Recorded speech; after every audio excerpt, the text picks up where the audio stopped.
Bienvenidos una vez más a su programa. Yo soy Jorge Ugarte y el día de hoy nos acompaña el doctor Antonio Alfeirán, que es especialista en cirugía oncológica, es cirujano oncólogo.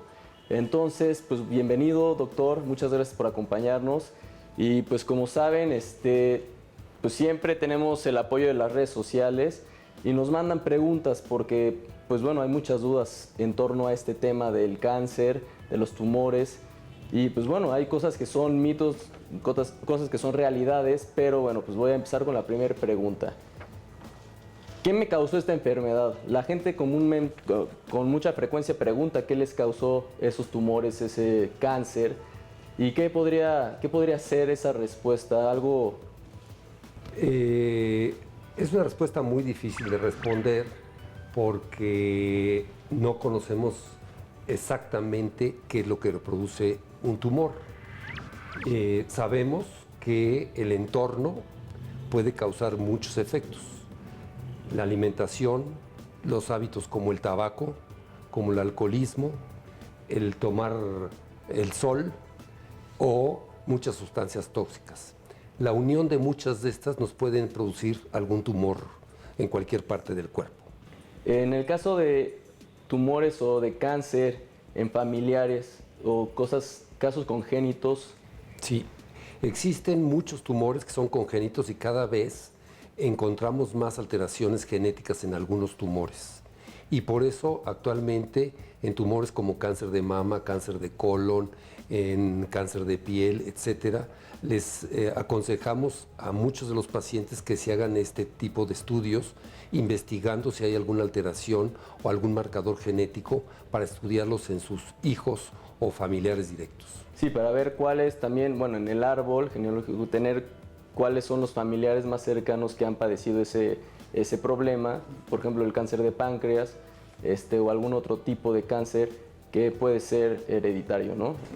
Así es, y para eso contamos también con los genetistas. Cuando nosotros tenemos algún paciente, el genetista es muy importante para hacer todo el árbol genealógico y ver realmente si es uno de estos tumores que puede adquirirse congénitamente. Porque puede ser una pregunta muy frecuente, ¿no? Que si una pareja va y el esposo o la esposa tiene cáncer, pues es lógico que hagan la pregunta de, bueno, mis hijos podrían adquirir este padecimiento o pueden ser propensos a, ¿no? tener Así es, hay tumores que efectivamente nosotros les recomendamos que se hagan este tipo de estudios para saber sus hijos qué posibilidades tienen de tener algún tumor. Ahora, ¿con qué frecuencia o cuál es el tipo de cáncer o de tumores que se ven con más frecuencia en el sector privado? Actualmente en la mujer es el cáncer de mama, en el hombre es cáncer de próstata, después sigue cáncer de pulmón y vías aéreas, en la mujer cáncer uterino y después cáncer de pulmón.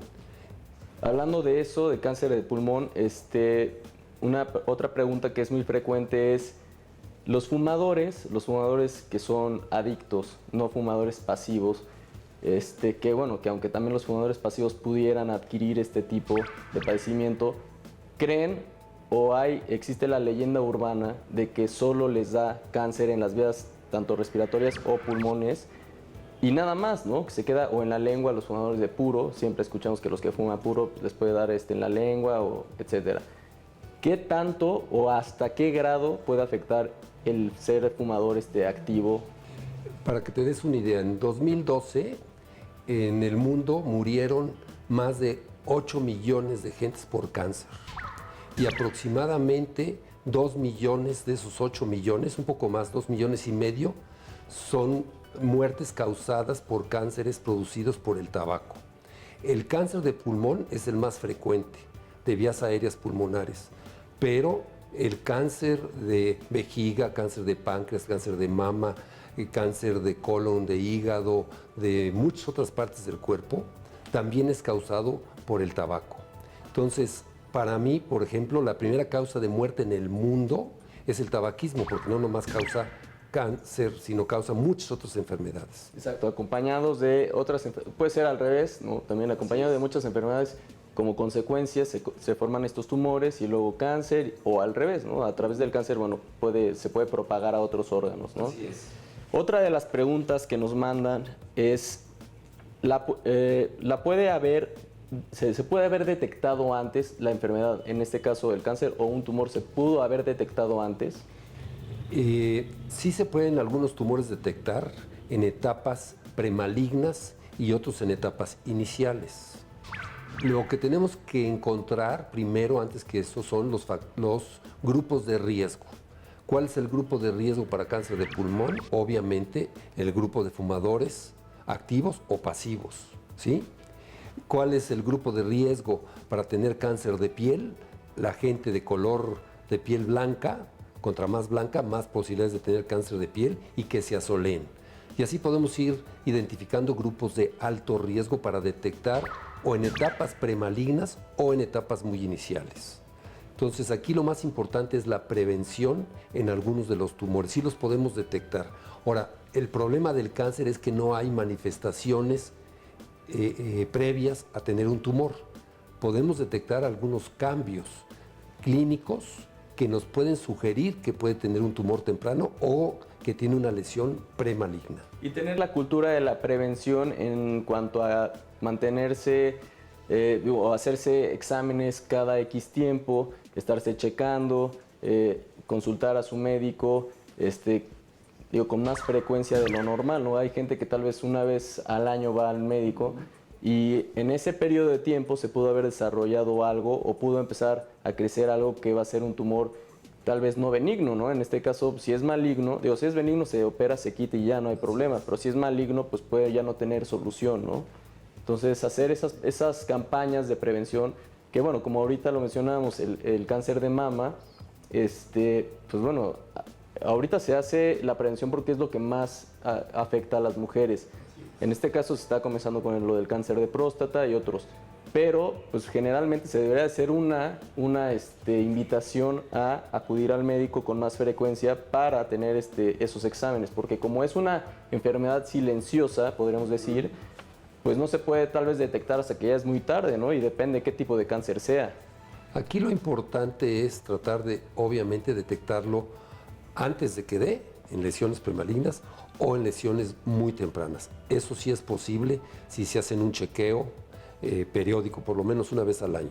Lo que sí es cierto es que un tumor, por ejemplo, de mama, para que alcance 1 milímetro, tarda aproximadamente 5 o 6 años para que alcance 1 milímetro. Entonces, muchas mujeres nos dicen, ¿cómo si yo me hice mi mastografía el año pasado y no se veía nada y ahorita sí se ve? ¿Por qué? Porque el tiempo de duplicación de la célula del cáncer es aproximadamente de 3-4 meses para ese tipo de tumores. Hay tumores que tardan más en duplicarse y es muy raro que tarden menos. Pero de una célula a alcanzar 1 milímetro tarda 5 o 7 años. Pero de 1 milímetro a alcanzar 8 milímetros a lo mejor tarda 1 año, porque va de 1 a 2, de 2 a 4, de 4 a 8 milímetros. Entonces en 1 año es un crecimiento geométrico, no aritmético. Entonces por eso muchas veces detectamos las lesiones en mastografía, en una mastografía, cuando en la mastografía anterior no se veía absolutamente nada. Oye, y para antes de irnos a un corte, nada más para dejar claro, hablando del tema de la prevención, además de la mastografía, ¿qué otros estudios recomienda que se hagan los pacientes para, exámenes o estudios para prevenir, ¿no? Para no tener que llegar ya a las... En las mujeres principalmente, obviamente, es la mastografía, la exploración clínica y el Papa Nicolau para el cáncer cervicuterino, que también es de los tumores más frecuentes en México, no en el mundo, pero sí en México. Si tienes problemas de riesgo o eres fumador, obviamente una placa de tórax. En el hombre, principalmente, el cáncer de próstata, hay que hacerse su antígeno prostático específico, que yo creo que es un tema que actualmente hay mucha prevención. Los hombres cada vez estamos más conscientes de que es un tumor que si vives lo suficiente te va a dar. Entonces hay que detectarlo temprano y se puede curar. 2, obviamente las enfermedades pulmonares y principalmente por el tabaquismo. Una placa de tórax, o si tienes algún problema de tos que no se te quita, hay que ir y acudir al médico rápidamente, porque muchas veces cualquier signo o síntoma, digo yo, que no se quita con el tratamiento habitual en el tiempo habitual, piensen que es cáncer. Y muchas veces vas a detectar lesiones muy tempranas, muchas veces obviamente no, pero qué bueno, pero ya la descartaste. Perfecto, pues estamos con el doctor Antonio Alfeirán, que es cirujano oncólogo. Ustedes no se despeguen de la televisión, en un momento regresamos.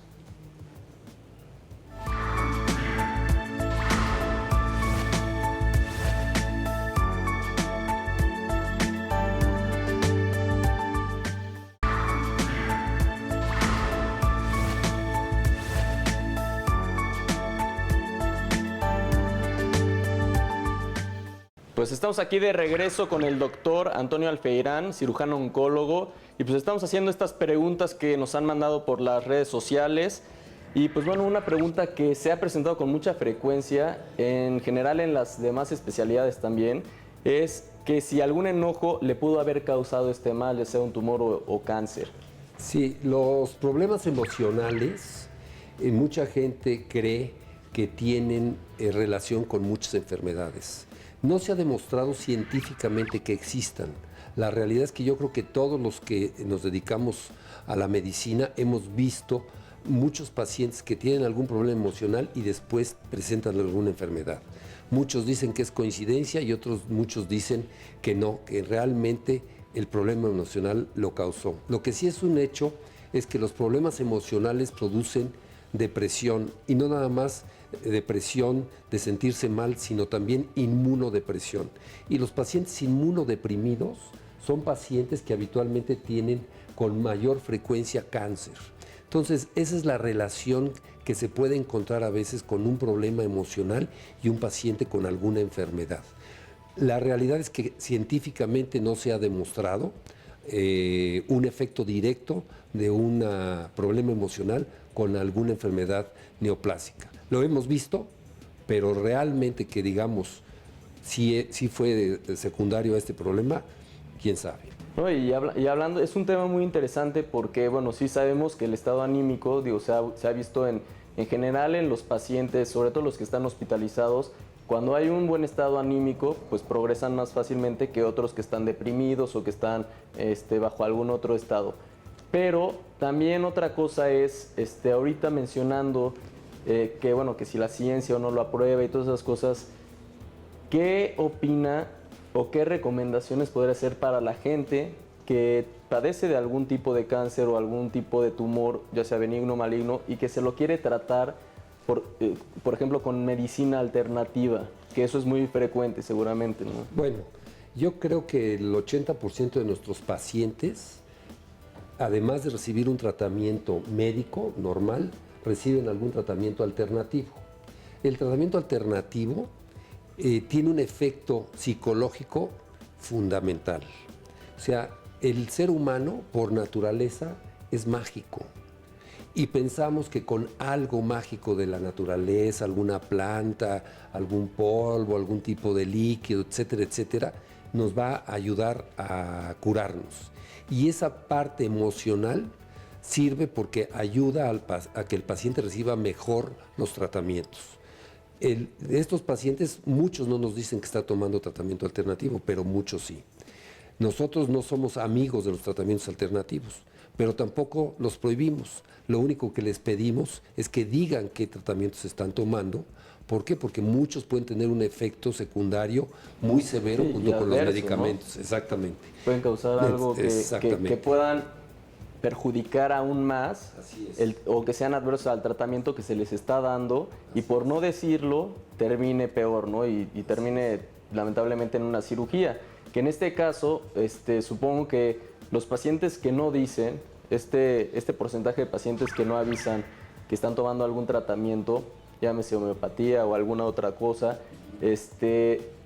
pues finalmente, después de ser operados, que es la última alternativa, la cirugía, muchas veces pueden decir que no adjudicarle la salvación o el que estén sanos a la cirugía, sino decir, es que además como tuve este tratamiento alternativo, me curé y me ayudó y no es cierto, ¿no? Tal vez, muchas veces es el engaño de no ser sinceros y decir, bueno, es que estoy haciendo esto doctor, ¿qué hago, no? Sabe que no, pues no, mejor deje eso porque le está afectando o va en contra de, o va a tener algún otro padecimiento además de este tumor, ¿no? Entonces, pues sí es muy frecuente ver gente que hace eso, ¿no? Y actualmente los tumores neoplásicos, los tumores malignos invasores, se curan en un porcentaje mucho mayor. Antes el tratamiento clásico del cáncer era cirugía. En los años 50 se curaba el 33% de los pacientes con cáncer.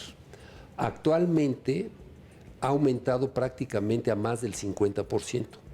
Hay tumores que se curan actualmente hasta en el 100% de los casos. En medicina no podemos hablar del 100%, pero prácticamente en el 100% de los casos. Y hay un porcentaje que no los vamos a curar, pero les vamos a poder dar tiempo y calidad de vida, ¿sí? Y ese va a ser otro 20 o 25% de los pacientes. Y solamente va a haber un porcentaje del 15% que efectivamente el tumor va a matarlo rápidamente, en cosa de meses, ¿sí? Pero la realidad es que cada vez curamos más pacientes. Y como los pacientes también toman muchos tratamientos alternativos, cada vez piensan que es el tratamiento alternativo. Se van mezclando. Se van mezclando, exactamente. Ya luego no se sabe si fue realmente el tratamiento que tomó o si fue el tratamiento que le mandó el doctor. Nosotros sabemos que fue el tratamiento médico. El alternativo definitivamente no lo va a ayudar para matar las células tumorales. De eso es definitivo. Sí, porque hay un dicho, bueno, mucha gente que, por decir algo, la homeopatía, ¿no? Que toman homeopatía y pues muchos se curan de algunas cosas sencillas, gripa, etcétera, cosas que tal vez puede ser un efecto placebo, que era lo que estábamos comentando hace rato, ¿no? Psicológicamente, pues bueno, se mejoran y creen que fue el tratamiento. Pero hay pabellones y usted más que nadie lo puede saber, pabellones llenos de personas con enfermedades como cáncer, tumores, etcétera, que ojalá se pudieran curar con un tratamiento tan fácil como la homeopatía, ¿no? Y lamentablemente no es así. Lamentablemente siguen habiendo hospitales llenos de gente con cáncer que no se curan y que pues tienen que finalmente llegar a la cirugía, ¿no? Que es pues la cirugía. La solución. La cirugía, hay tumores que se manejan primero quirúrgicamente y después se da tratamiento con quimioterapia o radioterapia o quimio y o radioterapia. Hay tumores que primero se tratan con quimioterapia y después se operan.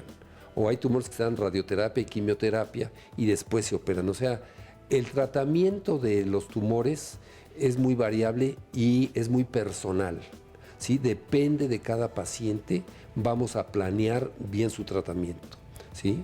Hay esquemas muy específicos para tratar ciertos tumores, pero cuando tenemos un paciente enfrente, valoramos perfectamente cada paciente y decidimos con qué vamos a iniciar el tratamiento.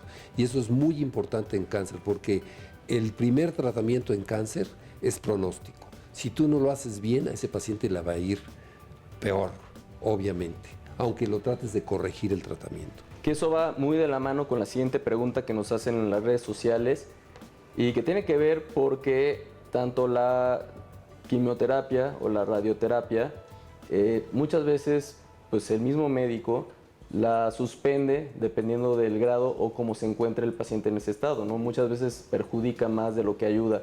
Y la pregunta que nos mandan es, ¿cuándo me va a morir la persona que está enferma? Y también va de la mano de cuál es el tipo de cáncer que es más, que perjudica más al paciente o que de plano ya no es, ya no tiene remedio.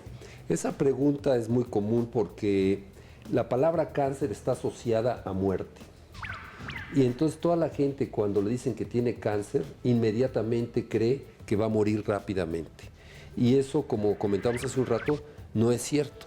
Actualmente curamos un porcentaje, más de la mitad de los pacientes de cáncer invasor. Estamos eliminando todos aquellos pacientes que tienen cáncer in situ, que es la etapa más temprana del cáncer, que se curan el 100%. Esos salen de la estadística. El invasor se cura actualmente en más del 50%. Entonces, ¿cuándo te vas a morir? Es una pregunta que hacen muchos pacientes y hay pacientes que les decimos, no solamente no te vas a morir, sino que te vas a curar y vas a vivir muchos años. Hay pacientes como los que te comenté hace un momento, que ese 10 o 15% de los pacientes que sí van a tener una evolución un poco más rápida de meses o a lo mejor un año y medio, pero que van a morir. Y esos pacientes sí, se les dice directamente, pues tienes más o menos un año de vida, así es que arregla tus cosas, disfruta de la vida, que es otra cosa que tenemos que aprender los médicos, a enseñarles a los pacientes que hay que disfrutar la vida, ¿sí? Tengas o no tengas enfermedad. Lo que hemos aprendido nosotros con nuestros pacientes es que cuando les dicen que tienes cáncer, empiezan a disfrutar la vida intensamente. Sí, claro. Y les dices, bueno, ¿por qué no la empezaste a disfrutar antes, no? Sí. Y es muy común eso. Y resulta que esos pacientes se curaron. Y llevan 10 años, dice, doctor, a mí la vida me cambió radicalmente y llevo 10 años disfrutando mi vida intensamente. Le digo, pues, qué bueno, nos da mucho gusto. Oye, ya para terminar, y que, bueno, también es una cosa que tratamos de hacer como prevención para evitar que lleguen, pues finalmente a casos trágicos, es la automedicación y la autoconsulta, por ejemplo, en internet.